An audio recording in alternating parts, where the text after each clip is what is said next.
Urat dia, sizing dia 40 diameter di antara kayu yang baik. Okey, korang tengok ni. Ini jati memang ada macam ni. Kalau korang nak tahu, senang kata kayu getah, pernah tak patahkan kayu getah muda? Dia ada putih tu. So, dengar baik-baik. Jati ni, kalau dalam rongga yang ni, dia adalah kategori grade yang tak baik. Walaupun kayu besar, yang ini grade tak baik.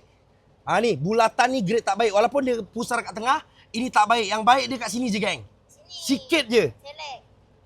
Sikit je. Sebab tu, kalau ada beli perabot jati, uratnya semua rapat-rapat, baiklah barangmu itu. Select. Sebab tu Bojan ada Cobra, kau tengok ni. Cobra 24,000 sol. Kenapa 24,000 sol? 2-3,000 Bojan banyak lagi. 4-5,000 Bojan banyak lagi. Pula tu yang beli adalah acik yang memang tahu kayu. Dia pilih sendiri, tak payah deal. Acik tu buka kotak sendiri. Barang ni masa turun belum buka kotak, acik tengok satu-satu dari sana, pusing sini, pusing sana. Lala dia beli, Bojan letak dekat sini. Beli dekat sini, 24,000. Cobra. Cobra, kau tahu Cobra? Cobra 24,000. Sol, ni nak hantar Bandar Tenggara. Detailnya semua kat sini. Ini 100 lebih tahun, macam mana nak tahu? Korang kira je nanti. Ni contoh 100 lebih tahun. Ini baru kayu jati tua. Dan kayu jati tua tidak dibuat perabot sebab dia langka dan rare. Kebanyakannya request orang-orang betul-betul super dan buat wood slab. Kayu jati tua tidak dibuat perabot, geng. Kebanyakan. Kalau buat, sultan.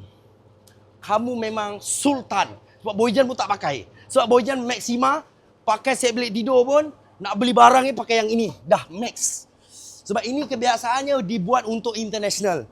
Okey? Pastikan ini yang Bojan masukkan biasa 40 diameter ke atas.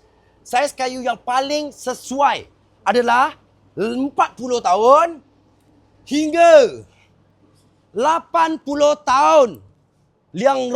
Liang rongga paling sempurna.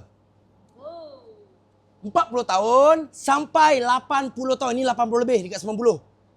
Paling sempurna dibuat perabot. Lebih dah langka. Dan kebanyakan buat wood slab. Nampak? Dekat sini data detail semua ada.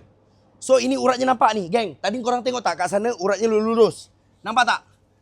Nampak tak? Dah korang nampak Tak nampak sangat Oh gini sikit. Sengit kau sengit sikit. Ke sana, gitu. Tu. Nampak tak, geng? Urat dia lurus-lurus. Sekejap Bojan bengkok sikit. Nampak? Ada nampak? Nampak? Atau? Nampak? Lurus. Okey, nampak? Lurus. Jati yang baik, macam ni. Sebab tu, Bos Tijani spesialis custom dari dulu.